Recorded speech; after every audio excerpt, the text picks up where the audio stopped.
ಇವತ್ತು ಹಾಲಿನ ದರ ಏರಿಕೆ ಮಾಡ್ತಾ ಇದ್ದಾರೆ. ಏರಿಕೆ ಮಾಡಿದ್ರೆ ರೈತರಿಗೆ ಬರ್ತಾ ಇಲ್ಲ. ಅವ್ರು ಏನು ಸರ್ಕಾರಕ್ಕೆ ಇದು ಮಾಡ್ಕೊಳ್ಳೋಕೆ ಅವರು ಬಿಟ್ಟಿ ಬಾಗಿ ಮಾಡ್ಕೊಳ್ಳೋಕೆ ಹಾಲಿನ ದರ ಏರಿಕೆ ಮಾಡ್ತಿದ್ದಾರೆ. ಈ ಕಾಂಗ್ರೆಸ್ ಸರ್ಕಾರನೇ 2 ಸಾರಿ ಬೆಲೆನ ರೈಸ್ ಮಾಡಿದ್ರು. ಆದರೆ ಅದನ್ನ ಒಕ್ಕೂಟಗಳ ವೆಚ್ಚಕ್ಕೆ ಅಂತ ಹೇಳಿ ಅವು ಉಳಿಸ್ಕೊಂಡಿದ್ದು ರೈತರಿಗೆ ಕೊಡದೇ ಆಗಿದ್ದು ನಾವು ಇಲ್ಲಿ ಗಮನಿಸ್ತಾ ಇದ್ದೀವಿ. ಅದೇ ಹೇಳ್ತೀನಿ, ಬೇರೆ ಕೆಲಸನೇ ಇಲ್ಲ, ಏನೋ ಒಂದು ಮಾಡ್ತಾ ಇರ್ತಾರೆ. ಏನ್ ಮಾಡ್ತೀರಾ ಹೇಳಿ? ಹೋಗ್ಲಿ ಹುಡುಗ ಜಾಸ್ತಿ ಮಾಡ್ತಾರೆ, ನಮ್ಮ ಸಂಬಳ ಏನಾದ್ರು ಜಾಸ್ತಿ ಮಾಡ್ತಾರಾ?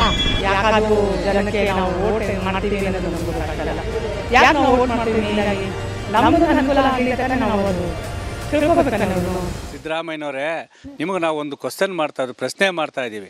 ನೀವು ಇವತ್ತು ಗ್ರಾಹಕರಿಗೆ ಹೊರೆಯಾಗುವಂಥ ನಂದಿನಿ ಹಾಲಿನ ಉತ್ಪನ್ನಗಳ ಬೆಲೆಯನ್ನು ಏರಿಕೆ ಮಾಡ್ತೀರಾ, ಅದನ್ನು ನೇರವಾಗಿ ರೈತರಿಗೆ ಕೊಡ್ತೀರಾ ಅಂತೇಳಿ ಭರವಸೆ ಕೊಟ್ಟಿದ್ದೀರಾ. ಅದು ಸಭೆಯಲ್ಲೇ ನೀವು ಭರವಸೆ ಕೊಟ್ಟಿದ್ದೀರಾ.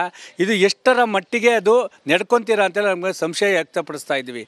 ಯಾಕಂದರೆ ಈಗಾಗಲೇ ಹಿಂದೆ ಈ ಒಂದು ಏರಿಕೆಯಾಗಿದ್ದಂತಹ ಹಾಲಿನ ಬೆಲೆಯನ್ನು ರೈತರಿಗೆ ಕೊಡ್ತೀನಿ ಅಂತೇಳಿ ರೈತರಿಗೆ 3 ನಾಮ ಹಾಕಿ ಮತ್ತೆ ರೈತರಿಗೆ ಕೊಡುವಂತಹ ಹಾಲಿನ ಬೆಲೆಯನ್ನು ಇಳಿಕೆ ಮಾಡುವ ಮುಖಾಂತರ ರೈತರ ಮರಣ ಶಾಸನವನ್ನು ಬರೆದಿದ್ರೆ. ಆದರೆ ಇವತ್ತು ಇವತ್ತು ಹಾಲಿನ ದರ ಏರಿಕೆ ಮಾಡ್ತಾ ಇದ್ದಾರೆ. ಏರಿಕೆ ಮಾಡಿದ್ರೆ ರೈತರಿಗೆ ಬರ್ತಾ ಇಲ್ಲ. ಅವ್ರು ಏನು ಸರ್ಕಾರಕ್ಕೆ ಯೂಸ್ ಮಾಡ್ಕೊಳ್ಳೋಕ್ಕೆ ಅವರು ಬಿಟ್ಟಿ ಬಾಗಿಲಿಗೆ ಮಾಡ್ಕೊಳ್ಳೋಕ್ಕೆ ಹಾಲಿನ ದರ ಏರಿಕೆ ಮಾಡ್ತಾ ಇದ್ದಾರೆ. ಇವತ್ತು ಬೂಸ ಗ್ಯಾಂಡಿಂಡಿ ಇರ್ಬೋದು. ಇವತ್ತು ಯಾವ ಥರ ರೈಸ್ ಆಗಿದೆ ಅಂದರೆ ಪ್ರತಿಯೊಬ್ಬರು ಮಾತಾಡ್ತಾರೆ ಸರ್, ರೈತರು ದೇಶದ ಬೆನ್ನೆಲುಬು ಅಂತ. ಯಾವ ರೀತಿ ಸರ್ ದೇಶದ ಬೆನ್ನೆಲುಬು ಆಗಿದ್ದಾರೆ? ಅವ್ರಿಗೆ ಯಾವ ರೀತಿ ಅನುಕೂಲ ಮಾಡಿದ್ದೀರಿ ನೀವು? ಮದ್ಯಪಾನ ಸಾರಾಯಿ ಮೇಲೆ ಎಷ್ಟು ಬೇಕಾದ್ರೂ ರೈಸ್ ಮಾಡ್ತೀರಾ? ಬಡವರಿಗೆ ಇವತ್ತು ಮನೆಗಳು ಬರ್ತಾ ಇಲ್ಲ, ಯಾವುದು ಅನುಕೂಲ ಆಗ್ತಾ ಇಲ್ಲ.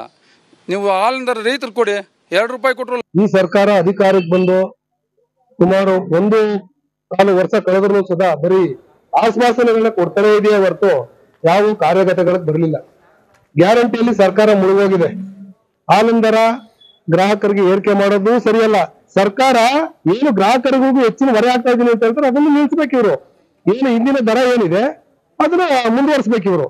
ರಾಜ್ಯ ಸರ್ಕಾರ ಏನು ಇವತ್ತು ಹಾಲಿನ ಬೆಲೆ ಹೆಚ್ಚು ಮಾಡಬೇಕಂತ ಹೊರಟಿದೆ. ಅದು ಸಂಪೂರ್ಣವಾಗಿ ರೈತರಿಗೆ ಕೊಡಬೇಕು ಅಂತೇಳಿ ನಾವು ಈಗ ಒತ್ತಾಯ ಮಾಡ್ತಾಯಿದ್ದೀವಿ. ಏನಂದರೆ ಈಗ ರೈತರ ಹೆಸರು ಹೇಳ್ಕೊಂಡು ಮೊದಲು ಈ ಕಾಂಗ್ರೆಸ್ ಸರ್ಕಾರನೇ 2 ಸಾರಿ ಬೆಲೆನ ರೈಸ್ ಮಾಡ್ತು. ಆದರೆ ಅದನ್ನು ಒಕ್ಕೂಟಗಳ ವೆಚ್ಚಕ್ಕೆ ಅಂತೇಳಿ ಅವು ಉಳಿಸ್ಕೊಂಡಿದ್ದು ರೈತರಿಗೆ ಕೊಡದೇ ಆಗಿದ್ದು ಅಂತ ನಾವು ಇಲ್ಲಿ ಗಮನಿಸ್ತಾ ಇದ್ದೀವಿ. ಇದು ಪದೇ ಬೆಲೆ ರೈಸ್ ಮಾಡೋವಂಥದ್ದು, ಅದನ್ನು ಖರ್ಚು ವೆಚ್ಚಗಳಿಗೆ ಅಂತೇಳಿ ಅದನ್ನು ಮೊಟಕುಗೊಳಿಸುವಂಥದ್ದು ಇದು ಸರಿ ಬರೋದಿಲ್ಲ. ಇವತ್ತು ಏನು ನೀವು ಬೆಲೆನ ಹೆಚ್ಚು ಮಾಡ್ತೀರಿ ಅದು ಸಂಪೂರ್ಣವಾಗಿ ರೈತರಿಗೆ ಕೊಡಬೇಕು. ಯಾಕೆಂತಂದರೆ ದಿನವೂ ಹೆಚ್ಚಾಗ್ತಾ ಇದೆ. ಹಾಲು ಉತ್ಪಾದನೆಯ ವೆಚ್ಚ ಪ್ರತಿ ದಿವಸವೂ ಹೆಚ್ಚಾಗ್ತಾ ಇದೆ. ರೈತರು ಕಷ್ಟದಲ್ಲಿದ್ದಾರೆ. ಯಾಕೆಂತಂದರೆ ಇವತ್ತು ನಷ್ಟದಲ್ಲಿದ್ದಾರೆ. ಕಷ್ಟ ಅನ್ನೋದಕ್ಕಿಂತ ನಷ್ಟದಲ್ಲಿದ್ದಾರೆ. ಅದರಿಂದ ಏನಿವತ್ತು ನೀವು ಬೆಲೆ ಹೆಚ್ಚು ಮಾಡ್ತೀರಿ ಸಂಪೂರ್ಣವಾಗಿ ರೈತರಿಗೆ ಕೊಡಬೇಕು ಅಂತೇಳಿ ಒತ್ತಾಯ ಮಾಡ್ತಾರೆ. ಹಾಲಿನ ದರ ಹೆಚ್ಚಳ ಮಾಡ್ತಾ ಇರೋದು ಪಬ್ಲಿಕ್ ಮೇಲೆ ಒಂದು ದೊಡ್ಡ ಹೊರೆ ಬಿದ್ದಂಗೆ.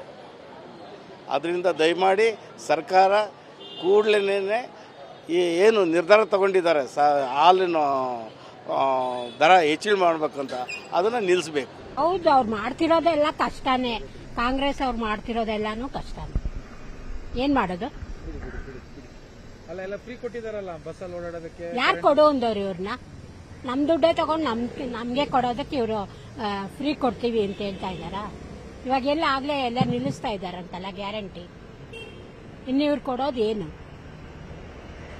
ಇನ್ನ ಕೊಟ್ಟು ಹುಡುಗರನ್ನ ಹಾಳು ಮಾಡ್ತಾ ಇದ್ದಾರೆ ಅಷ್ಟೇ. ಎಸ್ಪೆಷಲಿ ಮುಸ್ಲಿಂ ಅವ್ರನ್ನಂತೂ ಹಾಳು ಮಾಡಿ ಇಡ್ತಾ ಇದ್ದಾರೆ. ಅದಕ್ಕೆ ಹಿಂಗಾಗಿರೋದು ಪ್ರಪಂಚ.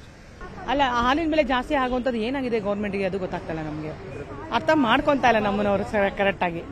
ಆ್ಯಕ್ಚುಲಿ ಅವ್ರ ಲೆವೆಲ್ಗೆ ಅವ್ರು ಮಾತಾಡ್ತಾ ಇದ್ದಾರೆ ಅಲ್ವಾ? ಅವ್ರು ಎಲ್ಲ ಒಂದು ವರ್ಗದ ಜನನ ನೋಡ್ಕೋಬೇಕಾಗತ್ತೆ. ಅವ್ರು ಆ ಥರ ನೋಡ್ತಾ ಇಲ್ಲ. ನಾವು ಅದೇ ಅನ್ಕೋತಾ ಇದೀವಿ.